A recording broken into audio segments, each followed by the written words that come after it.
Assalamualaikum warahmatullahi wabarakatuh. Alhamdulillah.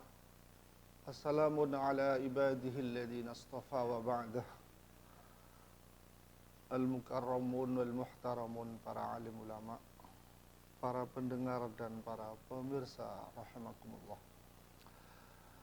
Alhamdulillah, dalam kesempatan yang berbahagia ini kami mohon izin untuk berbicara Pancasila bersyariah. Sebenarnya istilah Pancasila sudah dikenal sejak zaman Mojopahit dan Sriwijaya, bertepatan pada abad ke-16 Masehi. Nama Pancasila itu termuat di dalam sebuah buku yang bernama Nagara Kartagama yang ditulis oleh Prapanca, dan juga terdapat dalam buku Sutasoma karangan Empu Tantular. Menjelang kemerdekaan, dengan waktu yang lama dan panjang sekali, menjelang kemerdekaan, untuk menentukan dasar negara Republik Indonesia, istilah Pancasila mencuat kembali melalui pidato Bapak Presiden Soekarno dalam sidang BPU PKI, Badan Penyelidik Usaha Persiapan Kemerdekaan Republik Indonesia, pada tanggal 1 Jun 1945. Maka saat itu nama Pancasila disepakati. Hanya saja rumusan Pancasila muncul bervariasi. Ada rumusan Pancasila versi Master Muhammad Yamin. Ada juga rumusan Pancasila versi Bapak Presiden Soekarno. Ada juga rumusan Pancasila versi hasil 9 tim BPU PKI pada tanggal 22 Jun 1945. Di situ menghasilkan konsep Piagam Jakarta yang isinya ketuhanan dengan kewajiban menjalankan syariat Islam bagi pemeluknya.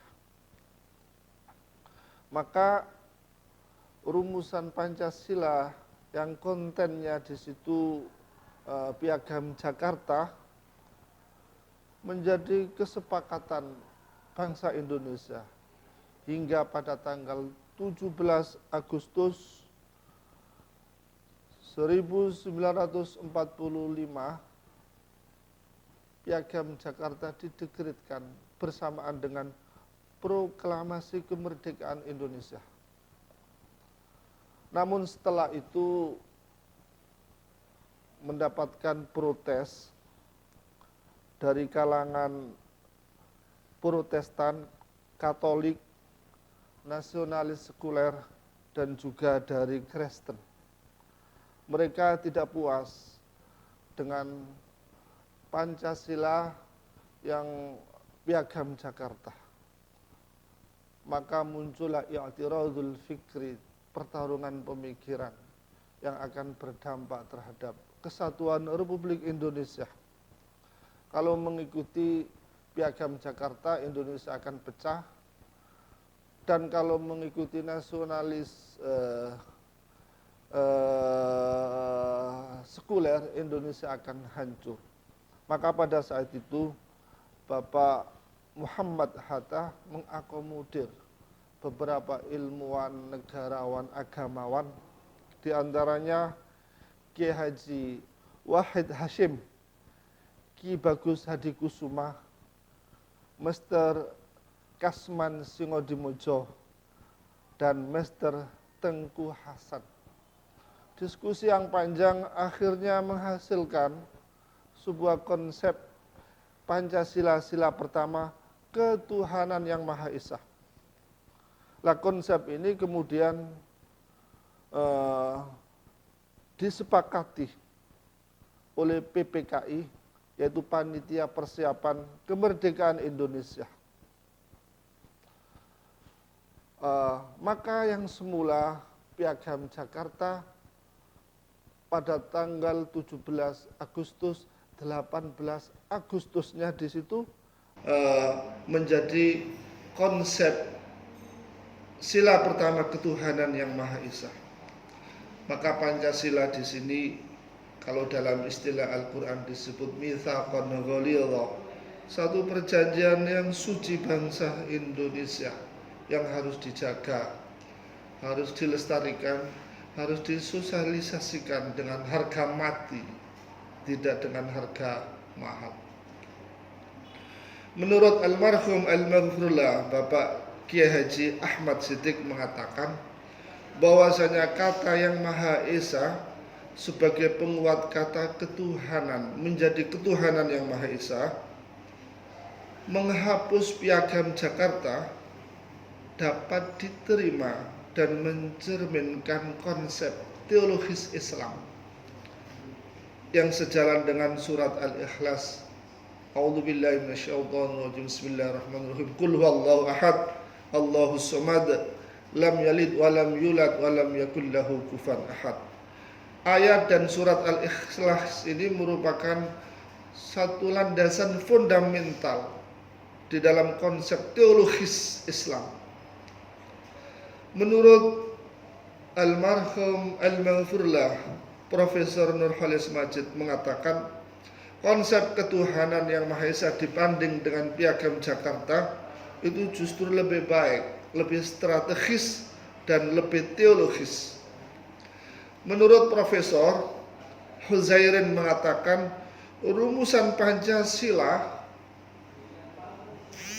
dalam sila pertama itu bukan semata-mata dirumuskan oleh ilmuwan, negarawan, agamawan bangsa Indonesia, tapi rumusan ini diilhami oleh Allah Subhanahu wa Ta'ala sebagai terjemahan dari Allahul Wahidu Al-Ahadu yang terilhami dari firman Allah, wa ilahukum ilahu wahid la ilaha illa huwar rahmanur rahim.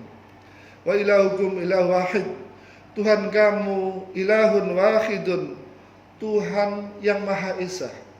Wa ilahukum, Tuhan kamu sekalian ilahun wahidun, Tuhan yang Maha Esa. La ilaha illahu, tidak ada Tuhan selain Dia. Ar-Rahmanur Rahim, yang mempunyai kasih sayang di dunia dan di akhirat. Dari beberapa pemikiran itu, maka kami bisa berbicara bahwasanya konsep tauhid yang identik dengan Pancasila ketuhanan yang Maha Esa di situ mengandung konsep teologis uluhiyah dan rububiyah sebagai landasan konsep teologis Islam. Konsep tauhid uluhiyah di situ adalah kepercayaan bahwa yang kita sembah adalah Allah Subhanahu wa Ta'ala. Jadi aktivitas kita sehari-hari mulai dari terbitnya matahari sampai kita tidur lagi hanya semata-mata konsep tauhid uluhiyah. Yang kedua, ketuhanan yang Maha Esa di situ mengandung konsep tauhid al-rububiyah. Rububiyah adalah kepercayaan bahwasanya yang menciptakan alam semesta termasuk Indonesia ini adalah Allah Subhanahu wa Ta'ala. Dengan dasar itulah almarhum al-maghfurlah Kiai Haji Muhammad Hashim Asy'ari mengibarkan gelora resolusi jihad menghadapi kolonialisme dan imperialisme yang akan menjajah negara Republik Indonesia.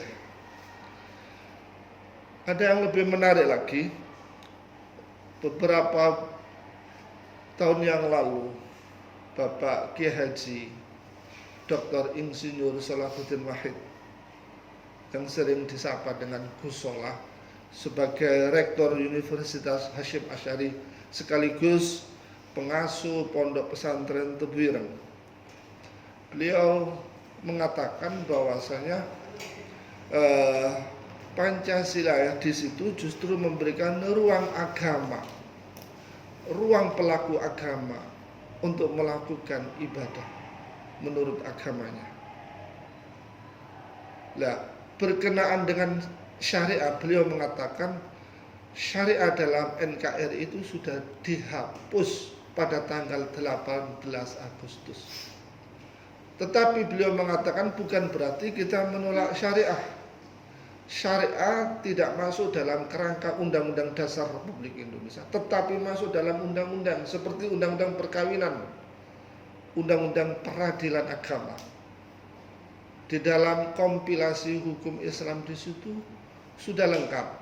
Ada warisnya, ada pernikahannya, ada wakaf dan seterusnya. Di samping itu beliau mengatakan di dalam konsep ekonomi Islam sudah diatur secara eksplisit. Dengan dasar ini maka konsep Pancasila di situ mengandung value of divinity and humanity, nilai ketuhanan yang di situ ketuhanan yang Maha Esa. Sila yang kedua dan seterusnya itu merupakan divinity, nilai-nilai kemanusiaan. Oleh sebab itu melalui forum ini apabila ada sesuatu yang kurang sempurna dan kurang baik, kami menerima untuk masukan dan kritikan. Tapi yang jelas Pancasila sudah tidak perlu didebatkan kembali, karena ini dapat dibenarkan secara konsep teologis Islam dan juga secara syariah, tinggal kita mengembangkan. Wallahul muwafiq ila aqwamit thoriq. Wassalamualaikum warahmatullahi wabarakatuh.